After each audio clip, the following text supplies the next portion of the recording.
Bismillahirrahmanirrahim. Assalamualaikum warahmatullahi wabarakatuh. Teman-teman, di video ini saya mau cerita tentang yang biasanya saya lakukan setelah Lebaran, yang mudah-mudahan bisa direpresentasi bisa diterapkan juga ke bisnis teman-teman. Oke, langsung aja kita mulai. Jadi yang dilakukan setelah Lebaran itu, satu saran saya atau yang biasanya saya lakukan adalah naikin harga. Ini mumpung libur ya teman-teman, karena jujur aja saya baru bener pricing itu yang saya pernah bikin videonya, yaitu 2,7 kali HPP itu baru 2 tahun ke belakang lah.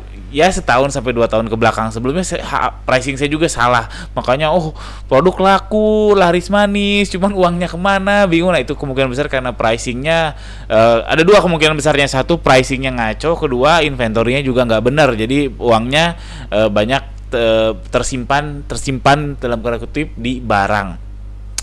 Jadi saran saya buat seller-seller yang pricingnya masih belum oke, pricingnya masih cuma plus 2000, plus 5000 atau plus 1000 perak dari HPP, itu saran saya naikin harga dulu kan. Naikin harga saat momen habis Lebaran ini. Kenapa? Karena kan kemungkinan besar Anda libur ya. Karena kalau saya sih libur. Jadi mumpung libur, kalau kita naikin harga itu nggak mempengaruhi apa-apa. Artinya dari naikin harga sampai ke ngediskonin, karena kalau udah naikin harga itu kita akan mainin diskon.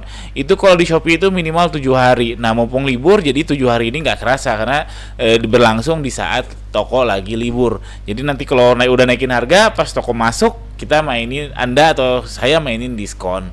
Dan lagian ini juga banyak seller yang ya kasihan lah, sedih bukan kasihan ya, mungkin kurang jeli. Jadi Shopee itu kan minta campaign Lazada, apalagi Lazada campaignnya gila-gilaan, tapi nggak dihitung apakah harganya masuk atau enggak. Jadi asal submit aja. Memang penjualan laris, tapi ternyata di situ perih berdarah-darah. Makanya kalau harganya sudah benar, kita daftar campaign itu aman. Mau 50% kayak mau 30% kayak itu aman.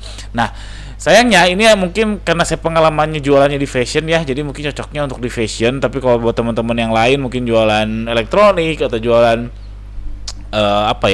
kosmetik, mungkin kurang pas ya, nggak apa-apa, tapi lumayan nambah ilmu loh. Oke, jadi naikin harga yang pertama. Kedua, bersih gudang. Ini literally maksud saya bersih gudang ya, bukan artinya cuci gudang ngobral ya. Harusnya kalau cuci gudang ngobral itu sebelum Lebaran persis. Kenapa? Karena di saat itu kita lebih butuh cash. Kalau saya lebih butuh cash daripada barang, jadinya saya akan ngobral barang-barang yang memang nggak laku di sebelum Lebaran, persis seminggu sebelum Lebaran.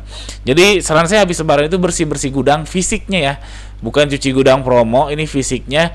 Karena suka nemu barang-barang yang tak terduga jujur.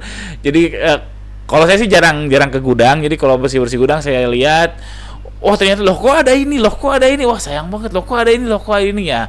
Ya itulah makanya beres-beres besar habis Lebaran. Saran saya biasanya saya sebelum Lebaran sih sejujurnya, cuman paling pas tuh beda-beda. Cuma saya sarankan ke teman-teman itu habis Lebaran aja, biar kalau beres-beresnya nggak haus dan lain sebagainya. Jadi beres-beres, dicari ya, dirapihin gudangnya, dicek mana produk-produk yang ternyata ada ini nggak kehitung, dicek produk-produk yang mana harus kita obral, mana yang mungkin digigit tikus, mana macam-macam, pokoknya ya bersih.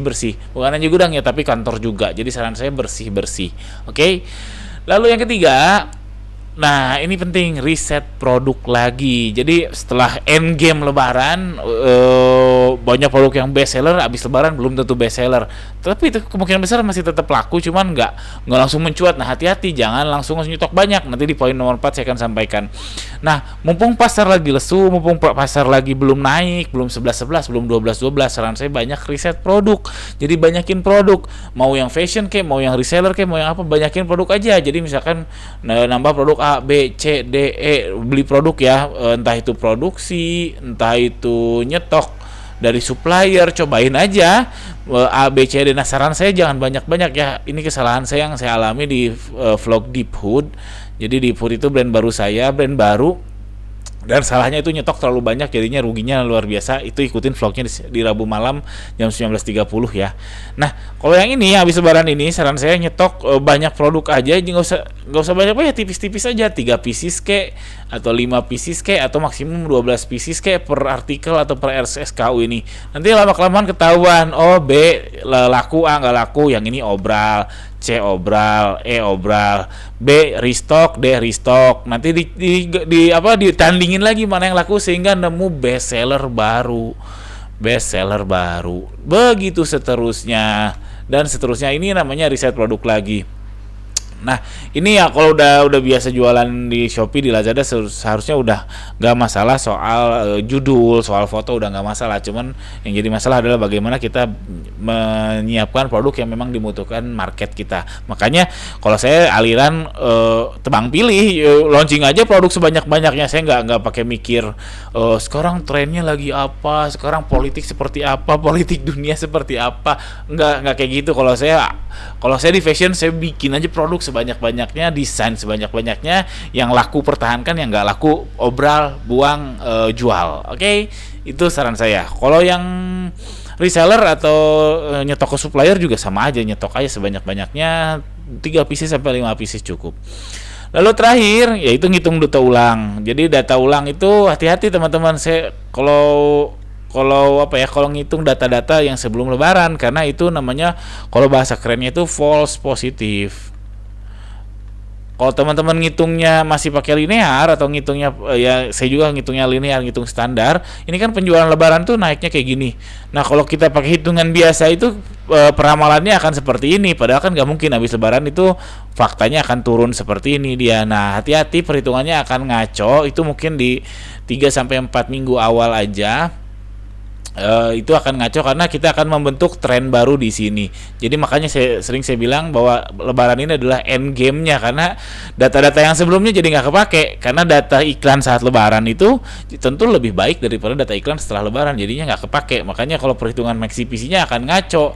Kalau kita pakai hitung maxi PC di sebelum lebaran ya nggak apa-apa juga sih, tapi siap-siap boncos parah. Jadi saran saya jangan pakai maxi PC pakai data habis lebaran ini, cuman ngumpulin data dulu setelah. Jangan pakai data maxi PC ketika peak atau sebelum lebaran persis, tapi kumpulin data dulu 1 sampai 2 minggu lah, sehingga menghitung maxi PC yang baru atau perhitungan. Ya sebenarnya bukan hanya maxi PC-nya, cuman statistik secara keseluruhan, karena ini ada lonjakan yang namanya outlier kalau bahasa statistik ya. Sebenarnya ada sih caranya buat ngakalinnya, yaitu pakai seasonal, yaitu untuk advance level lah. Cuman kalau buat kita ya untuk hitung-hitung ini harus hati-hati, karena data yang sebelum lebaran ya sesederhana inilah. Wah, minggu lalu terjual 1000 pieces artikel yang A, terus besok habis lebaran nyetok 2000 pieces. Kan itu namanya konyol, karena habis lebaran persis sebelum lebaran itu kan permintaan naik, setelah lebaran kemungkinan besar permintaan turun. Oke, itu aja cerita saya yang biasanya saya lakukan setelah lebaran, setelah end game lebaran. Teman-teman gimana? Mudah-mudahan bisa diterapkan, mudah-mudahan bisa relate ke bisnisnya teman-teman. Pertanyaan seputar hal ini boleh tanyakan di kolom komentar di bawah. Seputar hal apapun juga boleh. Jangan lupa subscribe. Assalamualaikum warahmatullahi wabarakatuh.